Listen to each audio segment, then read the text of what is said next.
What's going on, guys? It's Joku, Sneaker Principal, and welcome to this episode of the Sneaker Principal Podcast. This is episode 46, I believe. I am on a 6-month journey, which actually started, I think, about 13 days prior to January 1st, 2025, in which I am creating content every day, or better yet, posting content every day. There are days where I might create multiple pieces of content, but the goal is to post something every single day from January 1st all the way through June 30th to commemorate my 20 years working in New York City schools. I moved here from California in 2025, and it's been quite a journey. Last night, I posted a video last night. And I was talking about curriculum and how we have to be better at vetting curriculum, having a voice in curriculum, and making sure that the stories that are used in, especially in social studies and English language arts, are true to historical context and not one-sided. People might call this, culture responsive or cultural responsible, but for me, it's just making sure our kids are not given something that in the long term might do more harm than good, as far as their identity is concerned. But doing that episode last night, I was exhausted. I was very, very tired. And as I was, I don't edit my videos. I record, I snip off the beginnings and the end and just post. And I was going through it, I was looking at myself, and I looked, from the beginning to the end of that video, I looked like I had gone through a battle. Like my body was like on fumes. And this morning made me think. By the way, I had a great night's rest. I slept really well. I woke up my usual 4 o'clock. I gave myself another hour just to make sure that I topped off the battery. And it made me think about a lot of us, how we push, and until we break down. And anyone who knows me knows I push, but I also do take care of myself. I do work out. I do my best to eat healthy. I do the things as much as possible to make sure this 48-year-old body is around long enough to see my kids turn 40.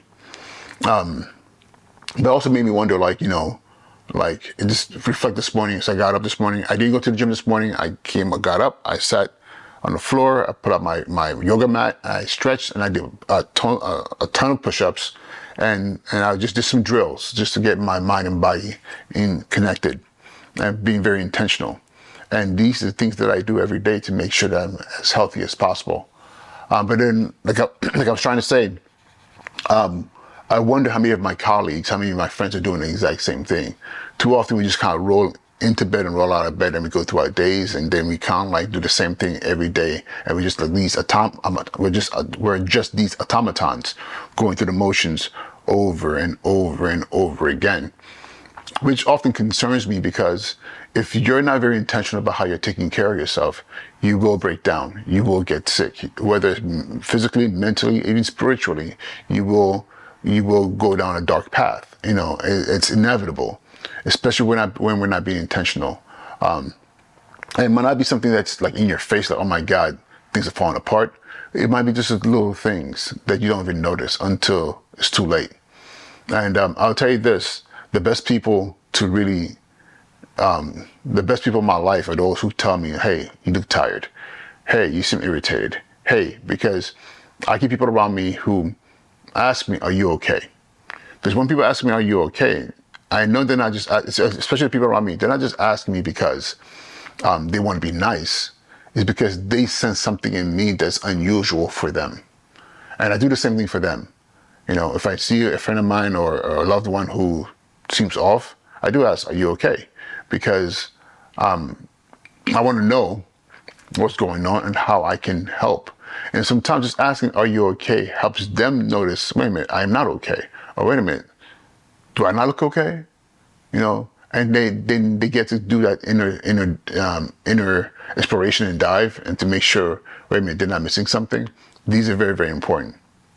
And I'll say this, especially for school leaders, we are notorious, not just school leaders in general, It doesn't matter whether you're in education, if you're in some other industry, or you are a McDonald's branch manager, or assistant manager, shift manager, shift supervisor, or you're a parent. Anything that requires that you are managing other people and managing projects. It could be professionally, it could be a personal life. We often lock in so tight, and we're so mission oriented that we forget to make sure that we're okay personally, that we're fine internally. And that's something to always keep at the forefront of you. Are you okay? And I just want to share this morning because I know someone's going to hear this and say, wait a minute, I need to take an assessment of me. And that's what I'm saying. Take an assessment of you. And do not let the work, the job, cause you to put yourself on the back burner. Because at the end of the day, guess what happens? The machine keeps on moving. If you're not in tip-top health, if you're not in good mental form, you're easily replaceable. That's one thing I've learned. You're easily replaceable. So I'd rather commit time and energy to making sure that I'm good, so I can be highly effective at what I do, versus, just, treading water and just flapping around, just trying to survive, and be in the highest level position and be failing at it. But yeah. So call to action. What are you doing on a daily basis to make sure that you're good? What is your self-care routine? Who are the people in your circle? Who are the ones that if you're not doing well, or they know something's off with you, they're gonna say to you, hey, are you okay? And if you don't have those people, why don't you? And it's not about asking someone, hey, could you do this for me? It's about being around people enough that they notice. But if you're not around them, then they don't know you well enough to notice anything. So think about that. You don't have to be a super extrovert, but you just have to spend time with the people that you love, or at least establish those relationships. It doesn't have to be a bunch of people. It could just be a handful of people. It could be people that you work with. Often you'd be surprised how those relationships get strong and bond over time, because when you're at work, you spend a lot of time with people. And if you count those hours and days over years, in a lot of cases, not even some, in a lot of cases, they become family. All right, y'all. Which ain't Joker Snooker Principal. Have an amazing day, and I'll talk to you all soon. All right, be well.